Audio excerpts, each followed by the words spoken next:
I've picked up 2 new sports since I've been here. I started kite boarding, and I've really been able to dial in on my surfing. I've surfed before, but I was far from good.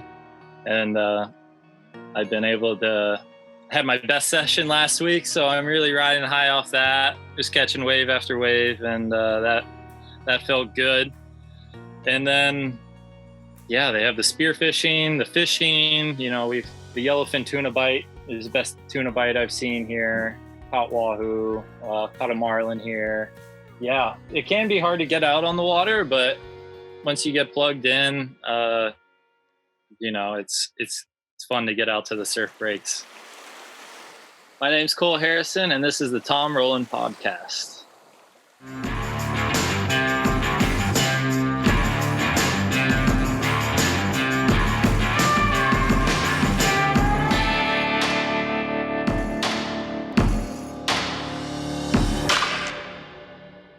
Hey, everybody. Welcome to the show today. Man, got a great one. Really going to venture to a different part of the world and find out what in the world is a Key West conch doing in Fiji. And that's exactly what we're going to find out. We're going to catch up with Cole Harrison. He is CCTRIPLEC.Cole on Instagram. He's got a fantastic Instagram. That's where I found out about him. My friend Jake Perry told me about him. And I looked him up, and sure enough, man, he's doing some really amazing stuff. And we're going to find out about that right away. But before we get there, we need to go over a couple things. We've got a few things going on here. We have always had a dedicated email address so that I can communicate with you, you can communicate with me, and that has worked out pretty well. But I think I found a better way to do that, and I want to let you in on that. You can do this if you'd like. You can text me at 305-930-7346. That's 305-930-7346. And what that will do is it will open up a conversation between you and I. We can actually talk about things that's a little bit better than an email. It is definitely better than DMs. I cannot keep up with the DMs. Mostly it's spam in my social accounts, but And I feel bad because a lot of people send me a DM on social media and I can't keep up with it. It's just spam and it doesn't get answered. So I would like to talk to you. I'd like to keep up with you. I'd like to get to know you better. The text is going to be the best way. It's not going to get any spam, and it is really me. That's not my cell phone, but it is a way that you can text me and I will text you back, and you can give me show suggestions, guest suggestions, ask questions about the shows, whatever you like to do. That is the way. So that is 305-930-7346. Now, we'll still have the dedicated email address if you prefer to go that route, podcast@saltwaterexperience.com. Send me a text, send me an email. I'd love to hear from you. I really value your suggestions on guests.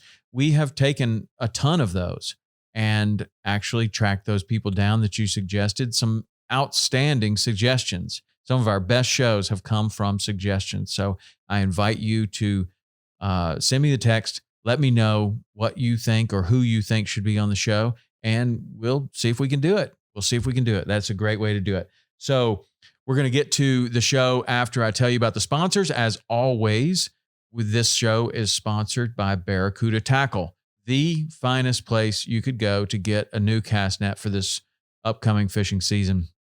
You can get all kinds of different cast nets. They also have outstanding fishing accessories like their hook out, man. That thing is fantastic. I like the long-handled one. That's the best, especially in the wintertime when we're going to be fishing for a lot of barracudas, sharks, things like that. Get the long-handled one and save your hands. You'll have both hands at the end of the season.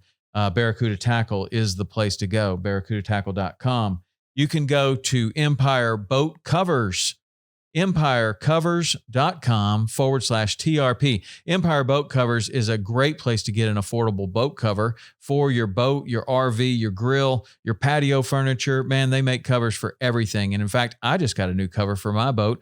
Got a 24 yellowfin without a tower, and got a new cover from Empire Covers for when that boat is out of the water. That is fantastic. It fits really well. And the service is fantastic. They have so many different customer service reviews that you can go and look at, and they make sure that you get what you want. So go to empirecovers.com/TRP, and you can get a cover for virtually anything that you own. It's a great place, great people, great place to go. We also have had many people recently tell me that they are actually sent me an email to thank me for the suggestion of boat hammock stands. And a boat hammock stand it's a very simple product. It goes in your rod holder, and it is basically a tie-off point for a hammock.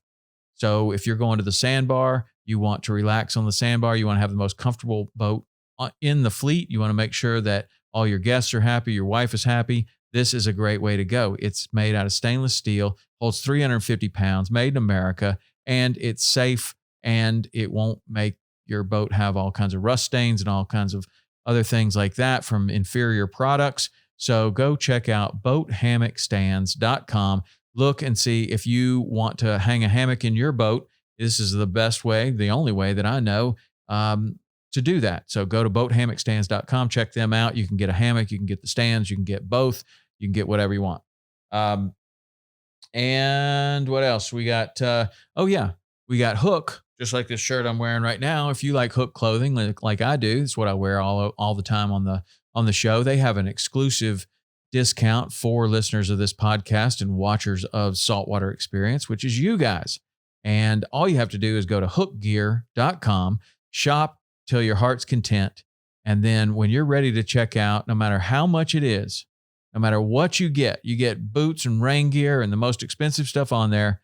You can put in a code SE30, like Saltwater Experience 30, SE30, and you'll get 30% off your entire order from our friends over at Hook.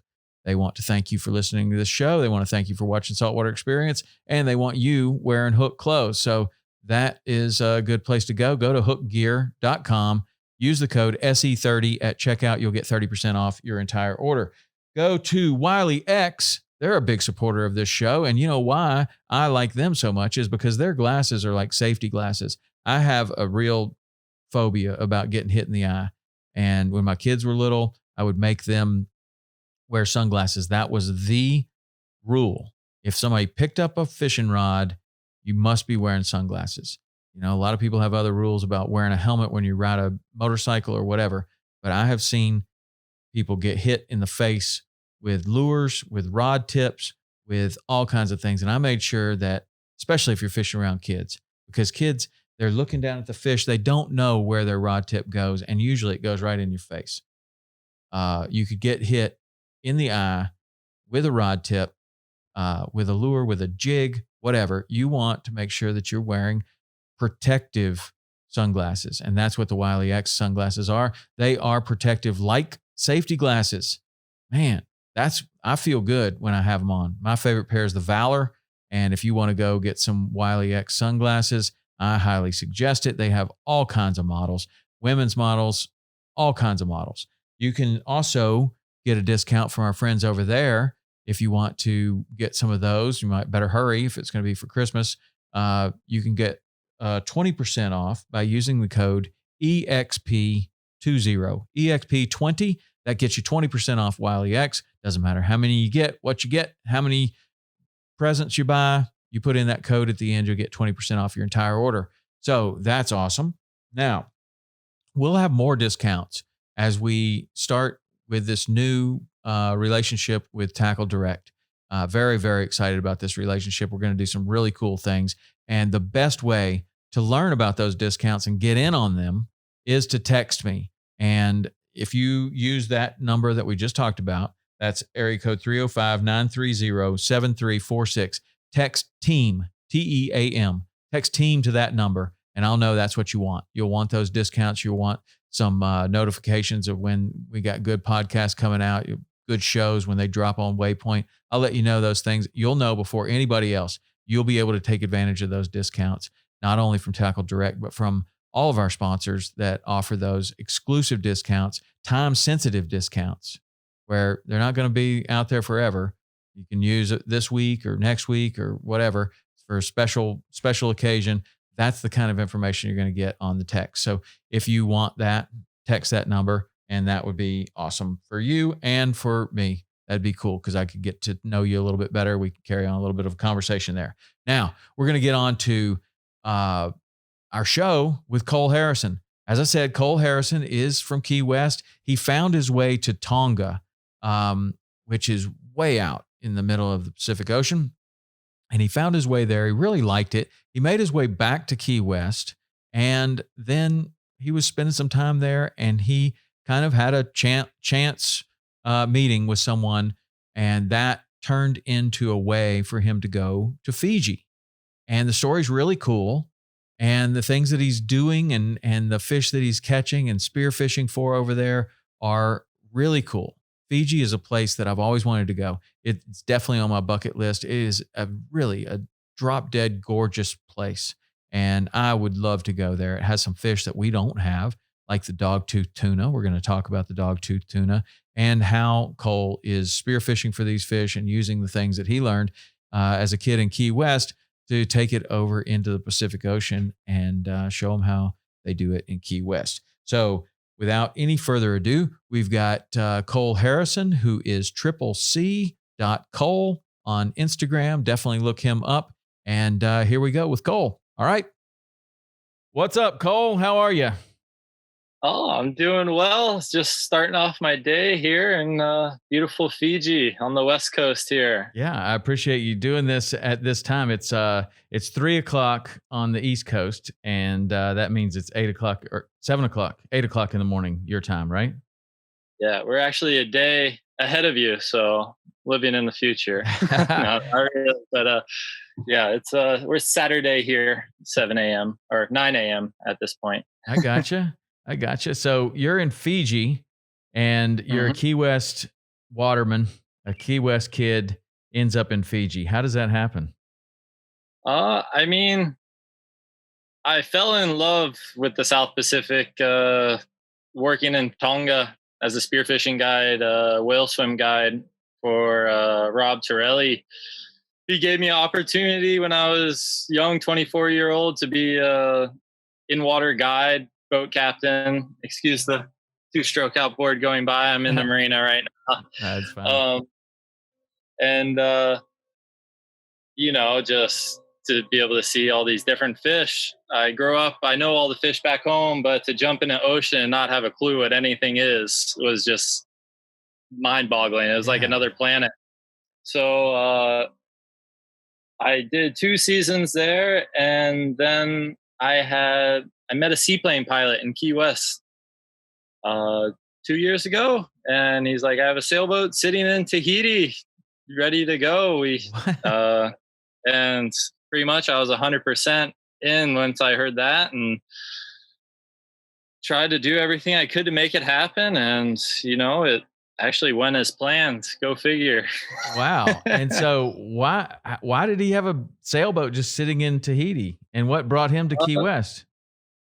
He wanted to sail. He is a spearfisher himself, and he bought it in the U.S. Virgin Islands, and he sailed it through the Panama Canal to the Galapagos, and then crossed the Pacific and arrived all the way in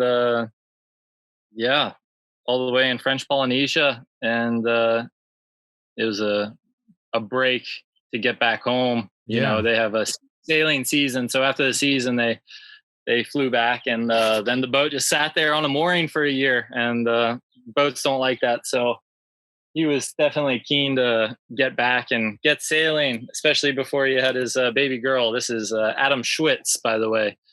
And he was flying seaplanes to the dry Tortugas down in Key West while just looking for a way to spear. And that's how we met. And I sailed across 2,500 miles with 2 guys that I haven't even really known for a year. And we had a blast. I bet. So did you sail in Key West? What do you know about sailing? So I did the Key West sailing camp when I was a kid, sailing right there in Key Haven, Lake, in Garrison Bight. In Garrison. Garrison Bight, right? Yeah, the little square boats, and then eventually to the sunfish, and then the laser. But my parents actually sailed into Key West in '79 on a 38-foot sailboat that they built in the mountains of Costa Rica in 1970. So they lived on that sailboat for 10 years. So I kind of had it in my blood, I guess. But this was the first passages that I've been crossing, Yeah. large bodies of water. Did it go smoothly, or was it? It really did. Like no one got hurt. My left foot really just got the brunt of everything, stubbing my toes and toenails.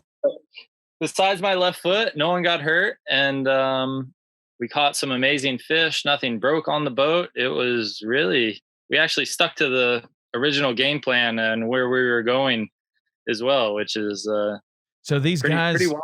these guys that you hooked up with, you didn't know them before this or I met Adam Schwitz at Salute on the beach there in Key West. Yeah.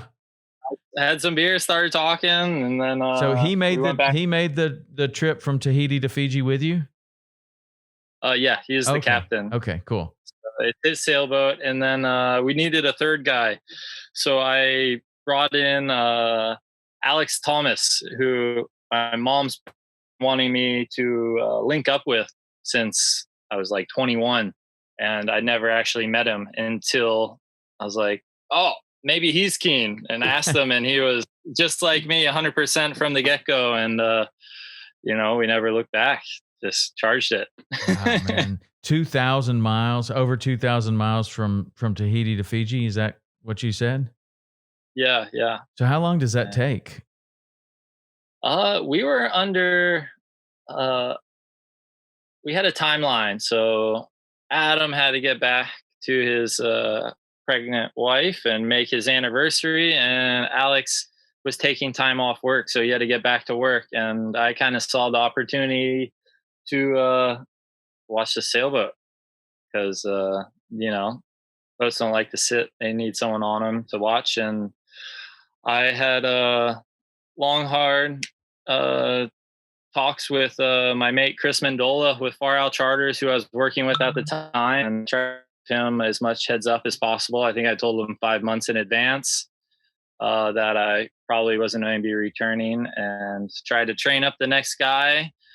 And it worked out really well, I think. And lucky I have a good friend in Chris, and he understood completely where I was coming from. Wanted to go explore. He's been to Tonga, so he knows as well how special the South Pacific is. Yeah, man. I want to know that's super cool. So you get there, and then at that point you just find a way to make a living. Did you know anything about Fiji at this point, or did you know how you were going to make a living, or do any plans there at all, or did you just kind of figure it out?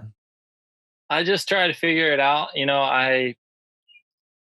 I mean, it's pretty interesting. So we sail in. No, I know nothing of Fiji. I know a little bit about Tonga. I've been to Tonga 3 times at this point, but Fiji I knew nothing about. And Adam leaves we get there. Adam leaves 2 days after, and I think Alex leaves the next day. So after 3 days, these guys who I'd been staying with, they're just gone, and now I'm by myself on a sailboat in the marina. And but crazy enough, the first person we met was one of the old owners of the boat we were on. What? That bought the boat in South Africa. Wow. So Heritage, yes, sailing yacht Heritage that was built in South Africa. We met like I think the third owner that was like the first one to actually go sailing on it and cross the Atlantic on it with his partner at the time. And I ended up meeting these 2 people. One of them's their family owns the marina where we're staying at, and the other one owns Baobab Marine, the biggest marine shops here in Fiji. So I was very well connected right there. And I'm not working over here, but at the same time, I'm working overseas, trying to sell my photos, do some videos, uh, just trying to hustle really any way I can, help promoting some things. Social media kind of helps. Uh, Sold some stock today, try to wheel and deal in that, just try to hustle, try to make it work. Any little income really helps. So, Yeah, for just sure. trying to figure it out You as know, I go. I've had so many people on this podcast that have done something similar to this, and in all these different walks of life. Some of them have been sailboat people. One person that I talk about often is this homemade wanderlust. She figured out how to become a professional backpacker. She hiked the Appalachian Trail, and then she hiked the Continental Divide Trail, and then she did the Pacific Crest Trail, and she started making like YouTube videos and developed this whole community around her, and then got the Patreon thing going on. And the same with these other sailboat people, the SV Delos people, the Sailing Sophisticated Lady, Rick Moore, he was on the show, and man, I mean, it is a viable way to make a living. It seems like you could do the same thing. Like you are in the coolest place doing the coolest things. People would want to see that. Yeah, I try to do my best to try to share it. There's a lot that goes into it, and being in an amazing place like this, sometimes it's hard to be behind your computer and editing videos and all of that. So it kind of gets stored up on the hard drive, and unloading it can be difficult at sometimes. But I mean, it's very possible. I've seen some spearfishers are starting to tap into it.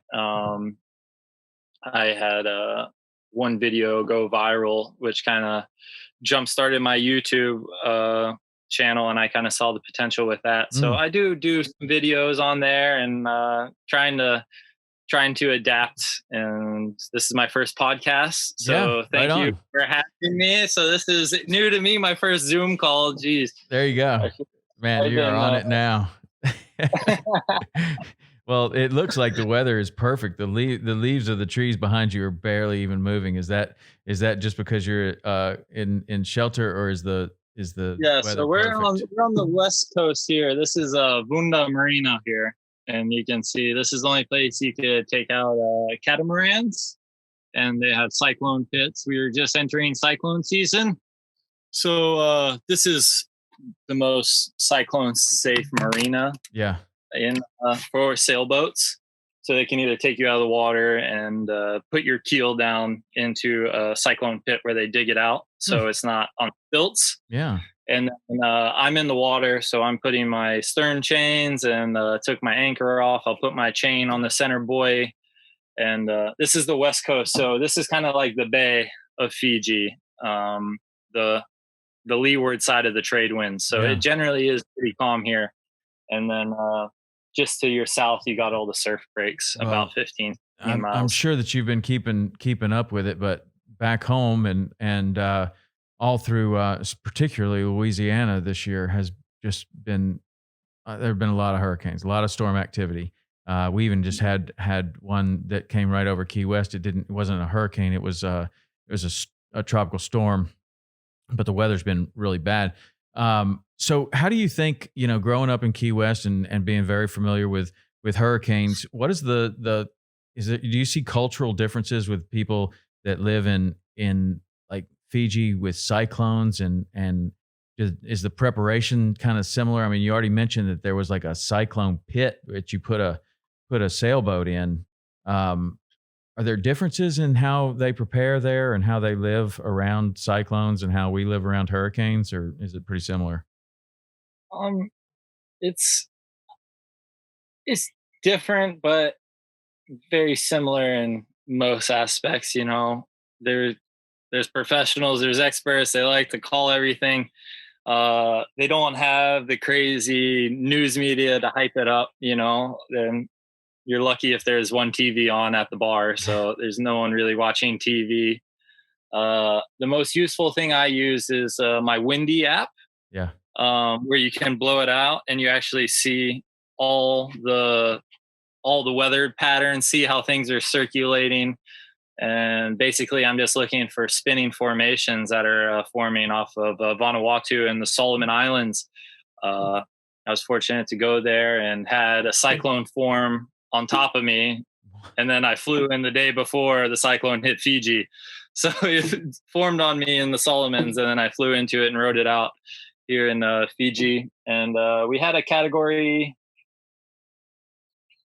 I think they label a category 5. Yeah. Cyclone Harold last year. So That I rode out. would that be like a category 5 hurricane? I mean, is that Yeah. the scales kind of similar? Yeah. Man. So I've been in every hurricane that's hit Key West. I've been present since I've been alive. So I get it. You have to respect them. Some people didn't really respect that last hurricane because it was right as the lockdown. I was locked down in my town. I couldn't even get out if I wanted to. They weren't letting people in and out of the airport. So it was a wild ride, but at the same time, they just kind of slept on the hurricane, and the south side kind of got hammered. A few spots did, just because people's minds were on other things. Yeah. That's interesting. Like on an island like that, out in the middle of, I mean, Fiji is way out. And how did they handle the coronavirus? Did they not allow? You said they didn't allow anyone in or out. Yeah, borders got closed, and they were doing repatriation flights. So people flying home to their origins, basically. And I was stuck in the area with the first cases. So they shut our entire, that whole province down. So there was no one in, no one out. I mean, they were arresting police officers that were crossing the border. Wow. They were not messing around. No one in, no one out. Yeah. Did you get it? No. We only had, I think last time I checked, we had up to 18 cases. I mean, they just locked it down. They put up a strict curfew, and I mean, they were arresting 100 people a night. And like I said, they didn't care if you were a police officer or you were walking the street late home. Like they would throw you in jail for breaking curfew. And I'm very proud of how they handled it, because there hasn't been much crime. There's still a curfew in effect, still, and I think it's hasn't been a bad thing. I think people feel safe, and they really just isolated it. Yeah, we have there is tourism allowed, but you have to do a mandatory 14-day quarantine in a hotel that they pick. And I mean, they're assigning military to watch over people, not watch over, but apparently it's not that bad. I've talked to people, and you can go on walks and you have food, and you're still at a resort, but you're quarantining until you're able to go out, you get another test, and then you're fine. So I think we're still well under 50 cases. Wow. Total. So 50 cases in the area that you're talking about. What do you think the population is there? There's just under 1 million people here in Fiji, and the most cases I think we got up to was 26. And most of those were cured by the time. So there might not be any active cases right here. Yeah. Seems like that's the ultimate bubble. Like they're putting the athletes in a bubble where, you're just with your team, and you can't go out, you can't do anything. So they figure, they contain everything, and hopefully they can have a healthy basketball team or football team or whatever. But that's the ultimate bubble. You're out in the middle of the ocean, and if they call it what? They call it the Bula bubble. The Bula bubble. That's what you say to people here in Fiji. You see someone, you say Bula, and that means you're wishing them life. Right on. And happiness. So the Bula culture is unreal. Like, you don't walk past someone in the street without saying Bula or Yandra, which means morning or something like that. And it's the culture is really, really incredible here. And it's been interesting meeting all these incredible people that are normally busy, like all these people that are normally up to their neck in tourists now really don't have much to do. So you're catching up with all these eccentric people out at the surf breaks, or maybe able to sneak out fishing with them. So it's been a really unique experience, because I don't know if I would quite enjoy Fiji as much if there was a ton of tourists running around all the time and crowded surf breaks. I wouldn't be able to learn. I'd be nervous. Here's a sailboat going by. Yeah. Man, that place, I mean, there's some frothers right there. Sailing with Six. They have, right on. Give them a follow. They're Sailing with Six. They're one of those families that it's incredible to watch the little kids out there surfing. I mean, they're kite boarding together on shoulders, and it's Man, that's awesome. Where are they from? Do you know them? I believe I just know them from the surf breaks. They're coming in. They came in through the Blue Lane. So I think they were in New Zealand. They call it the Blue Lane. So they actually let sailboats into Fiji because, sailors actually have something prepared for this. It's called the Q flag, and you quarantine. So, I mean, this isn't anything that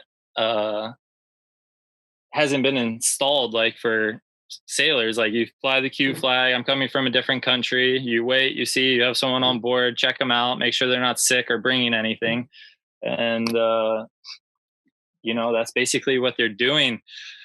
Now there's a few people here stuck and can't run from the cyclones, so I think 70 something sailboats came in, and now some of them want to go back to New Zealand for the cyclone season to kind of run from them, but New Zealand's being very picky on who they're letting in, mostly super yachts or someone that could, contribute to their economy. And I think that's like by 60 grand or something like that. Wow, you got to pay 60 grand to get in.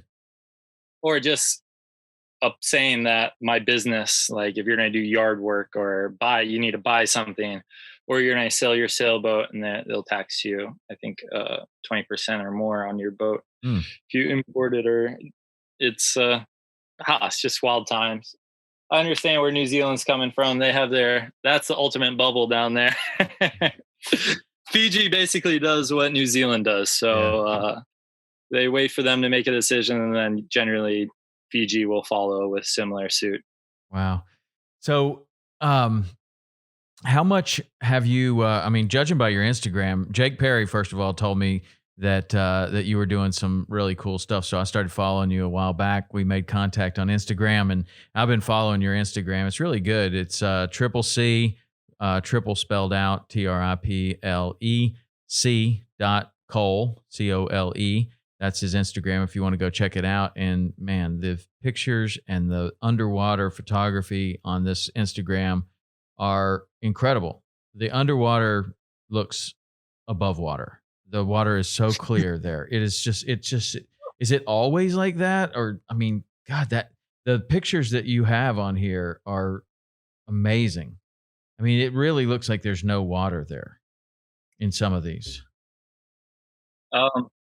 I mean, that's kind of the allure of the South Pacific, right? Is that you have clear water, then you have like Bahamas water, and then I found you have the South Pacific, where it can go like up to close to 200 feet of visibility, and it's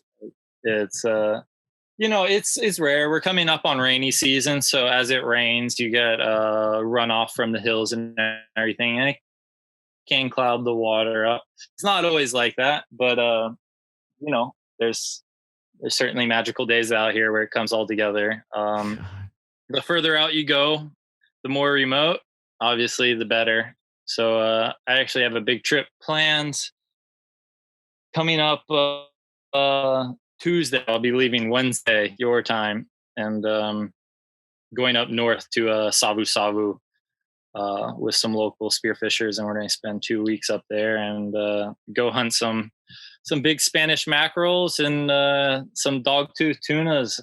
Wow, man, that's one of the things that I wanted to talk to you about. That fish, the dogtooth tuna. That has to be one of the most badass fish in the ocean. I'd like to hear your perspective, coming from Key West, blackfin, maybe an occasional yellowfin. You probably have some other experiences with tuna somewhere else maybe, but I mean, tell me about the dogtooth tuna. Um, they're an incredible fish. You got to be in the right spot at the right time, have the right current, and over in Tonga, where I was introduced to them, was just really, really something else. You see them sometimes swimming in the daisy chain, so they'll be in a line, and then you just got these white frosted tips, and that's the first thing you see. They're gray, and then you just see this white little dot moving. And you're like, all right, and they're really not shy. They don't have any predators in the water besides the spearfisher. And you just really, I was fortunate to jump right into a guiding role. And I think my first charter in the South Pacific was with an all-star crew. So I learned a lot of things really fast. But you have to have the right gear. I mean, I'm shooting all cable, straight line, no bungee, and you have to have the right float, or else they'll just take your gear and they'll just destroy it. I mean, if you dive down, the best technique is to have your buddy actually holding on to the line. So right as you put a spear in it, you just are putting as much tension on as possible, and then you just have to let go, because it's just the strongest fish in the ocean that I have tangled with. I'm sure they run like a yellowfin tuna, but they'll also swim you into a cave like a grouper. Wow. So yeah. I think Chris Mendola's first dogtooth tuna in Tonga, he didn't grab the float line. Small fish, maybe 20-pounder, swam into a hole about this big, 100 feet down. And there was only one rock. And he found that one rock, that one hole. That's crazy. I haven't heard that about the dogtooth tuna. I've talked to some other people about it. I had Cameron Kirkconnell on the show. He's shot those things before, but he didn't tell me that they ran into the rocks like that. Oh yeah, that's the first thing he'll try to do is try to scrape you off. So what depth are you shooting them? If done properly, you can get them up. You can get them up 30 foot, maybe even higher. So they're 30 feet in the water column, but what would be the overall depth? I mean, they catch them 200 meters down, so they're like a submarine. Yeah. They can really go any depth. They're living on pinnacles, so there's waves breaking on the reef, and then there's just a wall, and they just live on that wall. I mean, they go up and down, and that's part of it. You don't really know everything. There's certainly some people that have it dialed in, but it's part of the chase, part of the hunt. We were fortunate to get some really quality fish. Adam got the fish of our trip, which was about, I think, 60 kg is probably at least 100. You had that one on your Instagram. The thing was, yeah. I took the photos with that on our 10-foot dinghy. That was our first day in the Cook Islands. So you got a 10-foot dinghy. Oh, here's the picture that I'm looking at right now. The top dogtooth tuna. It's bigger than him. Even with his fins, it's longer than him. I mean, that's incredible. It's bizarre, like how big that is. That's the one, right? Yeah, that fish followed. So Alex took a dive and he was swimming up, and then the fish just followed him up. Wow. He was just curious and came up. Wow. So with all these new fish, when you jump into an ocean and you're seeing new fish, I don't have a lot of experience with that. I did go to Australia, and every fish I caught in Australia, except for the cobia, was not something that I had ever fished for before. Like the permit was a little bit different, but there were fish that were different. They were even called something different, but I would say, oh yeah, those are kind of like the barramundi I thought was kind of like a snook. And then they had kind of that Spanish mackerel that you're talking about. I'm wondering if that was the same fish that we were fishing for in Australia, which was more like a wahoo really than a mackerel. Are you seeing that there's like similarities to all these fish and For sure. yeah. There is. Then you have the Jack Trevally. I mean, it has the similar anatomy to a Jack Crevalle. Right. They just don't get as big. Yeah. They're just supersized. And then, I mean, I caught my first tarpon out here in the bay, right outside the marina. They have tarpon here. Is it a tarpon just like we have? Yeah, very similar. Like very small differences. How big do they get? Because the one in Australia, they were called ox-eye herring. It was tiny. It was small. Okay, they called these things ox-eye herring, and they were like baby tarpon, and they were about I don't know, they were about baby tarpon, about 2 feet long. But the difference is that you could get into a school of these things, and you could just catch them one after another. They never spooked. Like you do that with baby tarpon, and you catch one or two, and it's over, right? But these things in Australia, they just kept biting and kept biting and kept biting. It was amazing. I'd never seen anything like that. But they didn't. And I asked about it, but they didn't. They said they didn't get much bigger than what we were catching there. But and then I saw that you had a milkfish. It looked like a milkfish anyway. You know, is that what do they do with a milkfish? Is that a fish that you spear or do you catch it? Oh, that was my birthday. That was my 30th birthday day, and nasty conditions. The water was milky. We were in a wallow spot where we've gotten over 40-pound wallows. And what's a wallow? Hold on. They call it, a wallow is the Spanish mackerel. Okay, yeah. So it's like our king mackerel, exact same anatomy, maybe a little bit taller, maybe a little fatter, but they have tiger stripes. And they are the most delicious fish. Yeah. I know it probably just because I say mackerel, it turns a few people off, but it is the whitest and like has this nice fat on it, and it's pink. It's just like, oh, sashimi wise and cooking wise, I reckon it's one of my top 5 favorite fish, hands down. Now it's just like it's crazy. I got one in Australia, and then I've kind of figured it out here a little bit with my local guys, and that's probably one of my favorite fish to eat. It's delicious. But back to the milkfish, it was just a reaction shot. I thought it was a wallow. I saw the shape and reached out and almost spooled my gun. There was such a big fight. It fought harder than a wallow, and threw it on board. And then I was like, no, it's my biggest mullet I ever got. They are. That's what I thought about those too. I was like, these are like mullet, and except with a tarpon tail. Like they've got this giant tail. Gills strainer, sand in its gills, so it's eating sand, probably like a mullet. And really crazy anatomy. We checked it out. We gave that fish away to a big Fijian family, and no fish goes to waste here in Fiji, Tonga, or any of the South Pacifics. You know, even if they don't feel like dealing with the scraps, it'll go to the animals, or so they know how to cook it.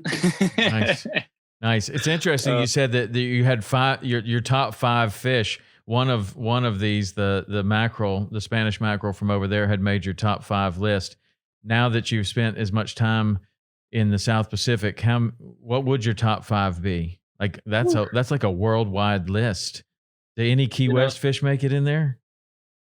Yeah, absolutely. My family's favorite eating fish is the mutton snapper. Mm-hmm. So there's snapper all over the world. So they all have similar anatomy, and you find those red snappers worldwide, they're generally really good to eat. Mm-hmm. And then you have the black grouper, which is basically the same as the coral trout, just different color, and that's another one. Then you have the wallow, wahoo, and then the last one, I mean, that probably changes weekly. Yeah. Are those dogtooth good? Oh yeah, the dogtooth it's actually part of the mackerel family.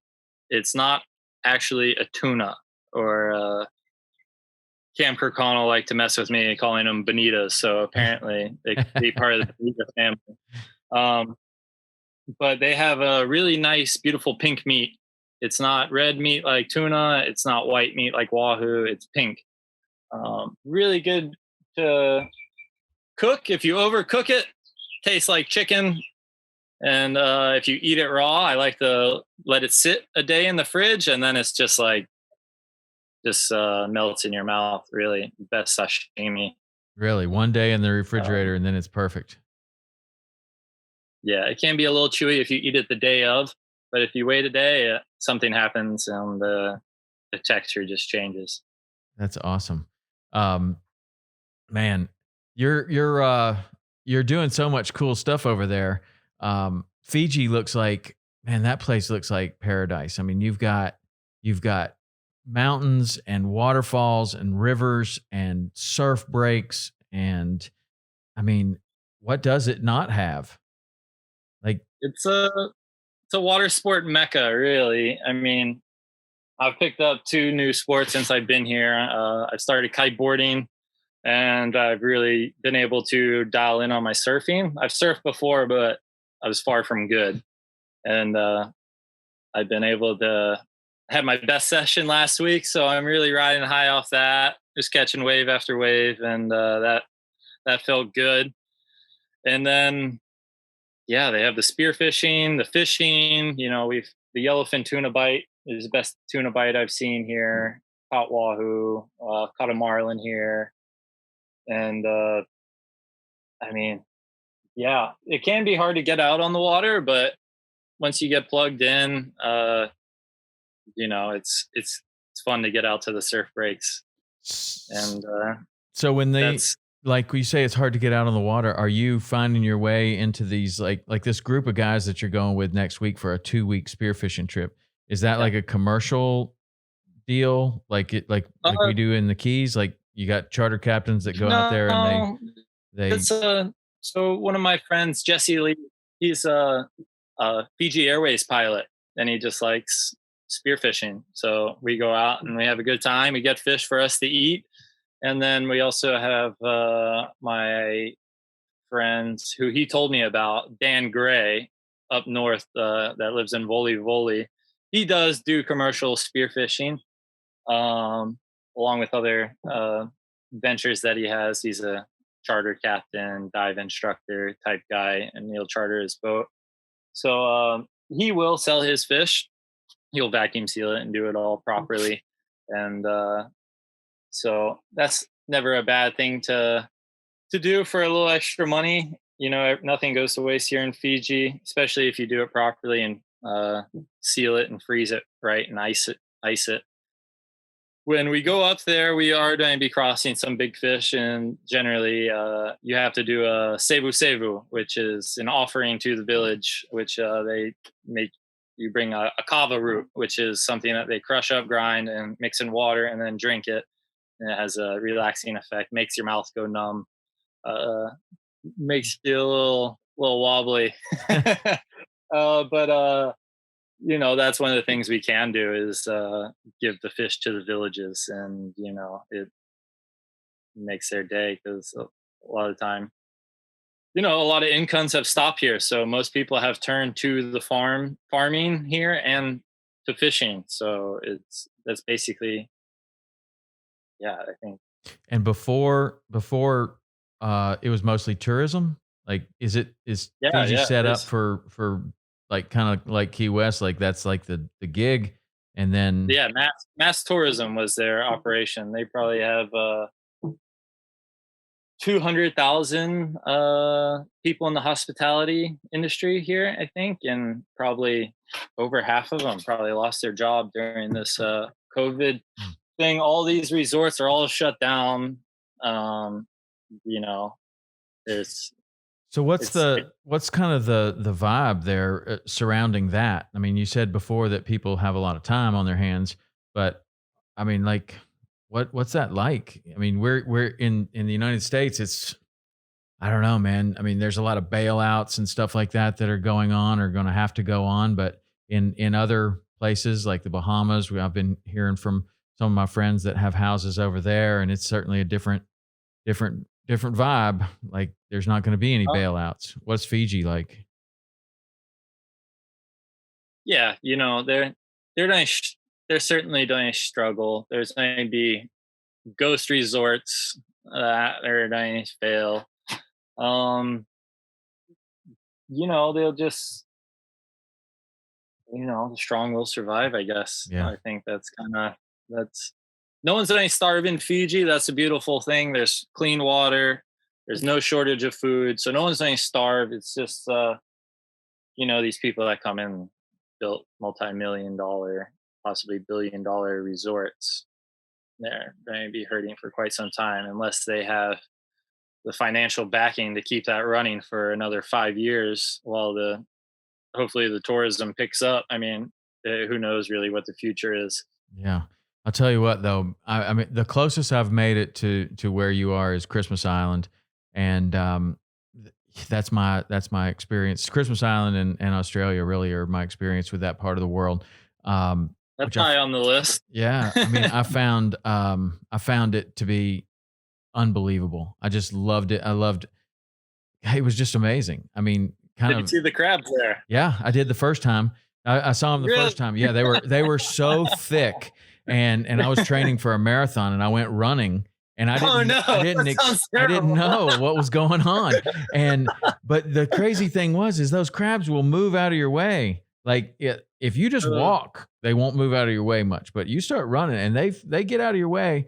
Um, they don't get out of the car's ways. The guides thought it was just hilarious to just smash all of them, but I guess they get tired of them after a while, But I did get to see them the first time, and then I took my two boys, there, and I was saying, you won't believe what these crabs are going to look like. It's going to be so awesome. And we didn't see one. They were not there, so we missed that. We missed the crabs on the second time, but the first time I was able to uh-huh. see them. Yeah, I went that first time. I went with a whole group from Key West. Fitz Coker and John Dickinson, and a couple other people went on that trip. That was awesome, man. But I've always looked at Fiji, Bora Bora, those places. Just, I mean, it's just so beautiful there. I mean, Fiji is like, it seems like Hawaii almost. Like you got the mountains and the rivers and it just looks like paradise. It has that allure around it. I don't know really where it stemmed from, but just even the name is just kind of cool in itself. It's I don't think it's ever going to be really what you expect until you kind of get here. I recommend if anyone ever wants to come here, just give yourself some time, just because it's so big. If you can, just explore around a little bit. Some hot places that I really highly recommend. My favorite place where I spent my birthday was up in Voli Voli. Very quiet, very beautiful, very fishy area. You can kite surf there.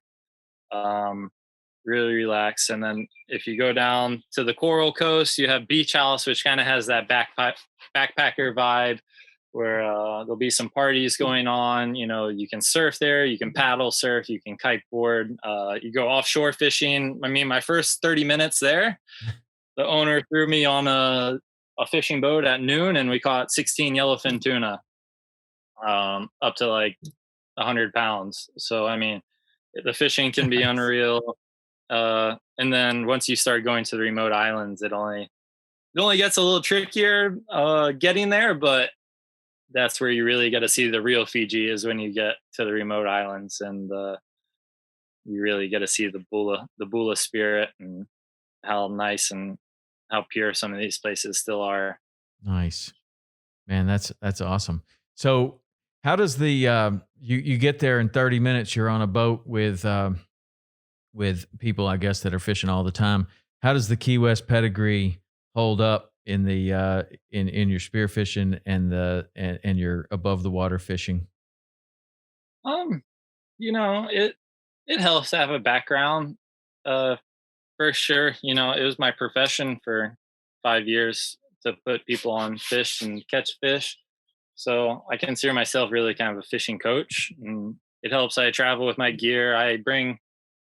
I've brought one spear gun and two fishing rods, my esky rod and my custom Azores lures. So I come with gear, and that always helps, just to be able to have one sturdy stick where you can catch anything, Mm-hmm.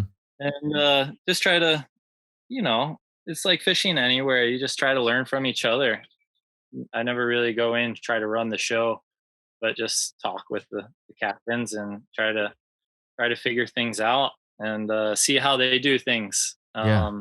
Because there's a method they have. I mean, these guys can spot birds like no other and find the tuna like no radar, uh, no GPS, no bottom finder. You just back to basics in most cases, and just go along for the ride and try to figure it out. Yeah. It's interesting though when you do go to these different places and you're fishing with different people and you see like what they do and it's very effective but often very different, you know.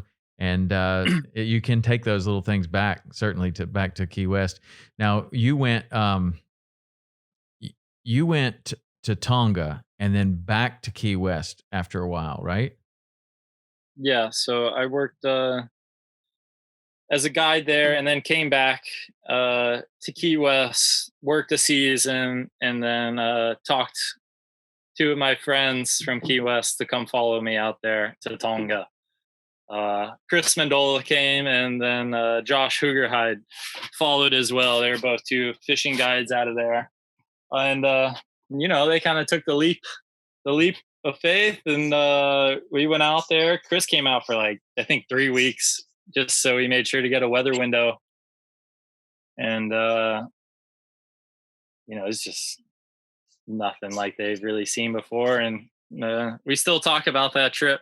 And Chris is dying to get out here to Fiji. It's just because he knows once you see the South Pacific, it just really holds on to you. Getting to see that live coral and places that are just pristine, really, and it's it's getting less and less now. So this is kind of feels like the last frontier, really. Yeah. As Yeah, I can see that. And you kind of got this underlying theme in your Instagram and the YouTube stuff that I've seen of kind of documenting that and telling that story. Is that one of the things that you're working on trying to do? yeah, it's kind of it's interesting for me because I'm a fisherman. I harvest fish, and at the same time, I want to protect fish. So I think there is a way to do it sustainably, and that's really the direction I want to move into. Is to just because you can take the fish doesn't mean you necessarily should take what you need, take a few fish, and then leave the rest for another day. Try to respect the ocean. You know, teach people not to litter or to throw plastic.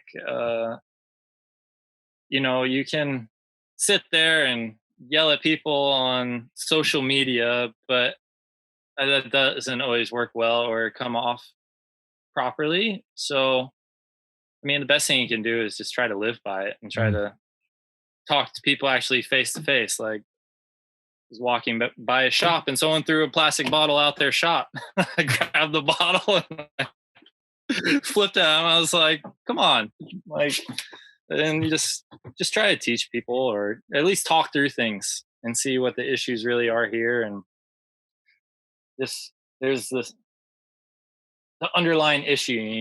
Everyone, the older fishermen, oh, it's not as good as it used to be, or that the waters are getting hotter. There's more algae, the coral bleaching. I mean, this is the same conversation that we're having in Key West, the mainland runoff. I mean, we're all having the same problems from Australia to New Zealand to Florida, United States. I mean, we all have the same common issue, and we just need to do a better job of taking care of our waters if we want to enjoy it and if we want future generations to enjoy it. And I, yeah, I mean, that's where I'm the happiest. So Yeah. I would hate to see it get Yeah. get in a bad shape where we can enjoy it.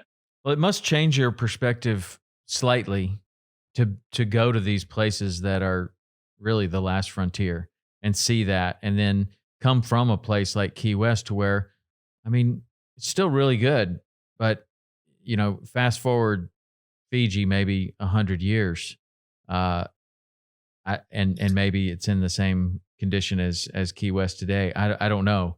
You have a different perspective on that. Has that changed your perspective seeing these really pristine areas?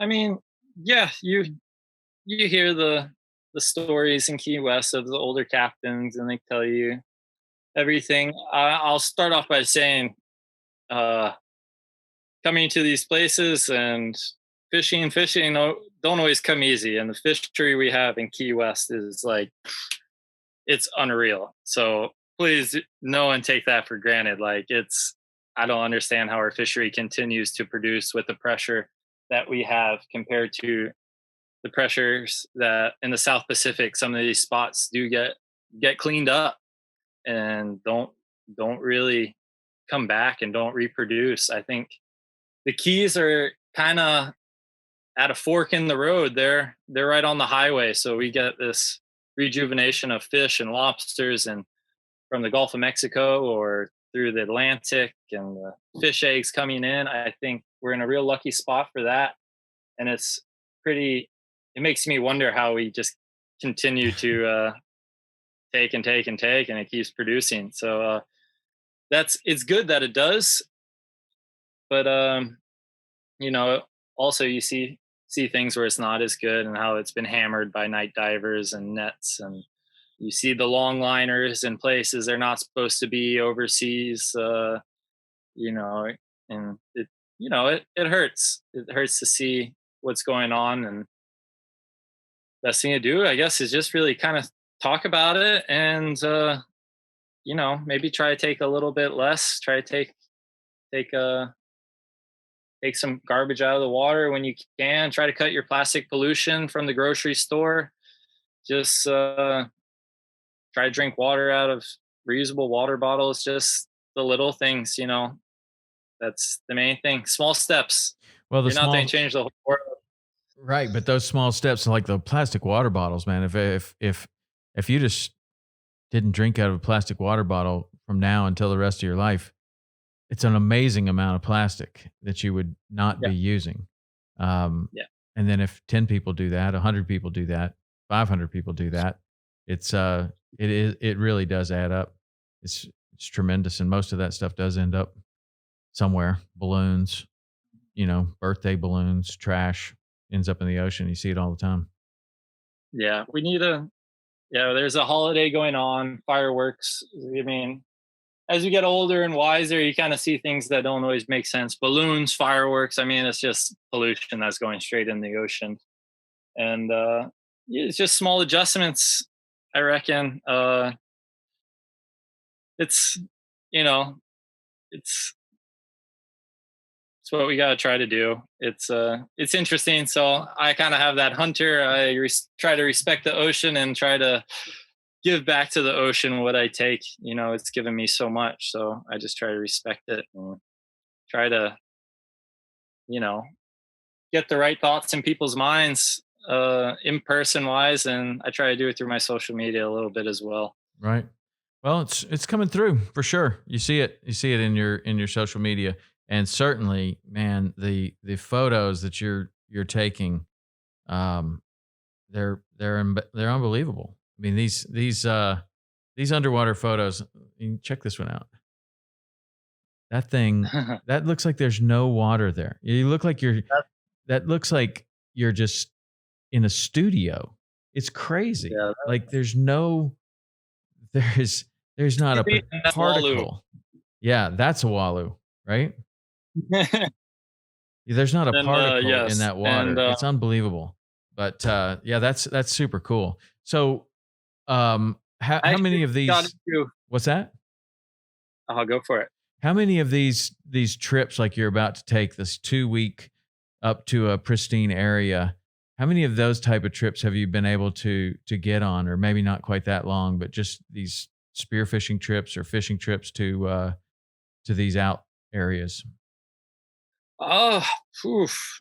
I've it's not always easy to get out there, but I've had a few trips. I got out to Taviuni and the Lao group, and been able to jump on a few boats where we've got to see some cool stuff. But kind of what I was about to say, and it's interesting. It goes back to the cyclone story. Really, I started my first business building triple C spear guns, and it, I enjoyed it. I built 88 spear guns thus far, but Hurricane Irma actually came through and knocked my spear gun shop down, and that's what really pushed me over to the underwater photography, and being able to switch to that is been really nice. You don't always have to get the fish; you can still capture the fish, or enjoy the fish, and the fish gets to swim away. So I think long term I'll probably be moving more towards that, and try to paint these pictures of these beautiful spots, just to share that there are these spots that you can go to. They still exist out there, so we should try to protect them, because all is not lost, really. I know I can feel it. A lot of things can be doom and gloom, but especially in 2020, but there are still some amazing spots that are worth protecting. And yeah, I'll be sharing some of the stuff as we go up there, and hopefully some more good photos to come. Yeah. Excuse me. I had Robert Trossett on. We were talking like early in the pandemic where there was a lockdown, and basically the pressure in the Keys really went from what it normally is to virtually no pressure. And he Yeah. kind of mentioned that he felt like it was a nature's reset. Like usually, these tarpon would have all these anglers fishing for them, or the mutton snappers would have all these fishermen fishing for them, and they just weren't there. Like there just weren't boats out there fishing for them. And he thought that was obviously pretty good to give nature a reset, to give the fishery a year off, basically. Did you see that? Obviously, if there's no tourism going on in Fiji, and is that kind of the same kind of thing that you're seeing there? Did the pressure relieve because of Yeah, I COVID? mean, they had the tuna season we had was probably the best they've had in over 5 years. And we just went out. Now it's mahi season, and it was just no shortage of fish. It's really been a fishy year. I think the pressure does help. Um, there shouldn't be longliners here in Fiji. There probably still are a few pirates out there, but you're not seeing them light up the south coast at night. You're not seeing them. So yeah, it definitely has helped a little bit. I think it's just kind of a wake up call. What it could be if we, give it some rest, give it some break. It can come back. It can come back, and try to make it sustainable. I think that's the key. Uh, there's a really good David Attenborough uh, movie that came out on Netflix, and that's really, uh, I think, a good starting point. Uh, he talks about how wild the world was, and how it's getting less and less wild, and it's he actually talks about a way on how we can make things better, rewild the world, if and make it diverse, instead of taking and taking. Yeah. Yeah. Well, that's certainly could be accomplished if there's not much travel like this year. I don't know how long this is going to last, but if Fiji has virtually no tourists for a while, um, that's going to have an effect on how much is being harvested out of the ocean. If you don't need to harvest it out of the ocean, they probably won't. So I would imagine that would really relieve the pressure a lot. It's a weird time. 2020 is definitely the strangest year of my life. Where I mean, just the lockdown, and on the one hand, you're kind of happy that there's a lack of pressure in certain areas, and on the other hand, it's kind of like, well, I'd kind of like to go there. Like I'd kind of like to go there. I don't know how long we're going to be locked in. And speaking of that, what is your forecast for what you're going to do in the future? Are you planning on staying there? Could you even leave right now if you wanted to? Yeah, I could leave. I've been fortunate. I'm so lucky to be in a place like this during this crazy time. You miss home. I wasn't really accounting. I don't think anyone was really accounting for this. I just went on a sailing trip and managed to have good timing to be at a good spot. Um, I was fortunate to find a girlfriend here, so it's thinking kind of for two now, and probably going to ride out the new year here. I believe, 2020 get out the door, Yeah. and hopefully some new travel guidelines kind of pop up in 2021. I think they'll at least have a little bit of time to compensate, and maybe travel will be a little bit more smooth. And my goal was to keep heading west, and I think I'm going to stick to that, and probably shoot for Europe, and have some unfinished business. And you know, truth be told, I think I have the Azores Islands calling me. Is that It's right? kind Is of that the unfinished business? it's just, it's an island group. Oh, it's just, the island life's the best life in my opinion, and the Azores really had a lasting effect on me. And after 3 4 years, I really can't stop thinking about it. So I'm gonna try to get back there, and eventually back home to Key West, but no real timetable. Nice. Well, we got a lot of uh, people that listen to this show in Key West, so you can say hi to all of them. yes, yes, miss you all. Hope the island's doing well. Seems like we're surviving down there. Yeah, yeah.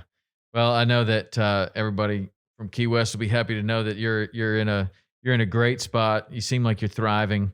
Um, it's a weird time, but you certainly landed in a really cool place, and I really can't say enough about your Instagram. It's really super, really high quality. The photos that you're taking are amazing. The videos, the stuff. If you want to follow Triple C Triplec .Cole. That's his Instagram. That's awesome. What else? How else could people follow you? What's the YouTube, or do you do any other social media or Yeah, anything? yeah. I have a YouTube and Instagram. Those are really my main two. You can always just search my name, Cole Harrison, and I should pop up um, on Instagram or on YouTube. And yeah, there's some videos on there. I have a few things I need to come out with. Really depends on the time. And yeah, got another adventure coming up. Should be hopefully some amazing things happening. These guys grew up where we're going, so they they know what they're doing. And we're my girlfriend's gonna be doing her free diving class there. And yeah, we'll see what happens, see what the future brings. I think Man, yeah, it's good. I think we're gonna be all right.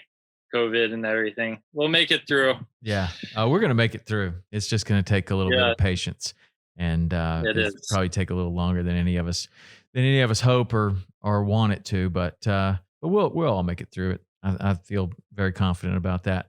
But man, it's been great to meet you and catch up with you.